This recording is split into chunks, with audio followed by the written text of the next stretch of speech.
Buenas noches, profesor. Doy inicio a la actividad sobre el liticonsorcio. El liticonsorcio es la situación jurídica en que se hallan diversas personas vinculadas por una relación importante, común o por varias relaciones sustanciales conexas que actúan conjuntamente en un proceso voluntario o forzosamente, como autores o demandados o como autores de un lado y como demandados del otro. Las clases de liticonsorcio son pasivo, activo y mixto. El pasivo tenemos que es si la pluralidad de las partes se tiene solo del lado de los demandados, o sea, hay un solo demandante y varios demandados.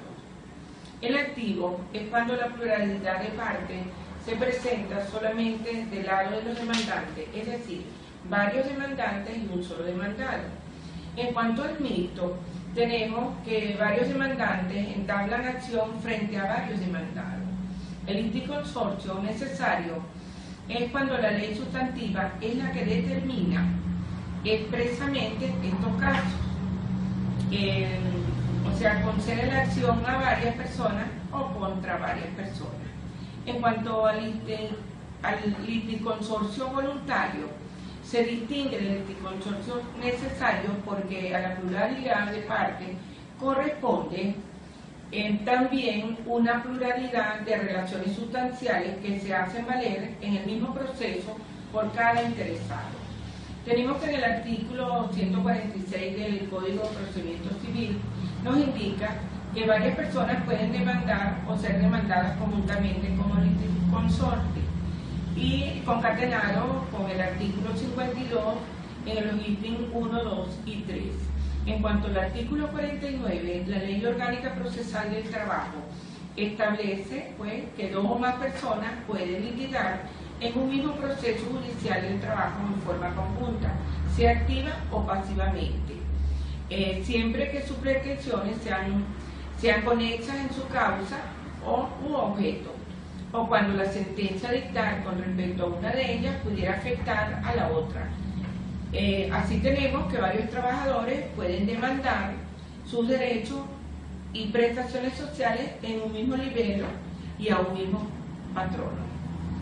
El artículo 51 de la Ley Orgánica Procesal del Trabajo nos indica que en caso de liticonsorcio necesario activo, si no hubieran comparecido todos los interesados, el tribunal no dará curso a la demanda hasta tanto se cumpla ese requisito. La recusación y dimisión del juez laboral está contemplado en los artículos 32 al 45 de la Ley Orgánica Procesal del Trabajador. Tenemos que la recusación es la facultad que la ley concede a las partes de un proceso para reclamar que un juez o uno o varios miembros del tribunal colegiado se aparten del conocimiento de un determinado asunto por considerar que puede parcializarse o que ha prejuzgado. El fundamento de la recusación es garantizar la defensa e igualdad entre las partes. En cuanto a la inhibición, tenemos que es el acto en virtud del cual el juez u otro funcionario judicial requiere separarse del conocimiento del asunto por estar vinculado o como el objeto del proceso. Aguardar que se le resirse, es decir, que el juez debe separarse voluntariamente del conocimiento de una causa concreta por encontrarse en una especial posición o vinculación con la parte. El artículo 32 de la Ley Orgánica Procesal Laboral establece que cuando el juez del trabajo advierte que está en curso en alguno o alguna de las causales en esta ley, se abstendrá de conocer e inmediatamente en esa misma audiencia levantará un acta y remitirá las actuaciones al tribunal que le compete, para que conozca de lo mismo.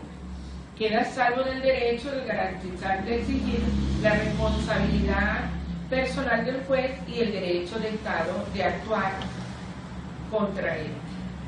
El artículo 82. En el artículo 82 tenemos que los funcionarios judiciales, sean ordinarios, accidentales o especiales, en asuntos de jurisdicción voluntaria, pueden ser recusados en los 22 casos que están contemplados en el artículo anterior.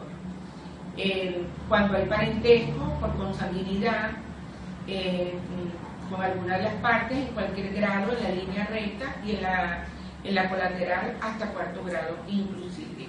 En los 22 motivos indicados en dicho artículo se resumen los fundamentos de la inhibición y la recusación. Ninguna otra razón o consideración de lugar a separarle conocimiento al funcionario que legalmente ha recibido para su examen.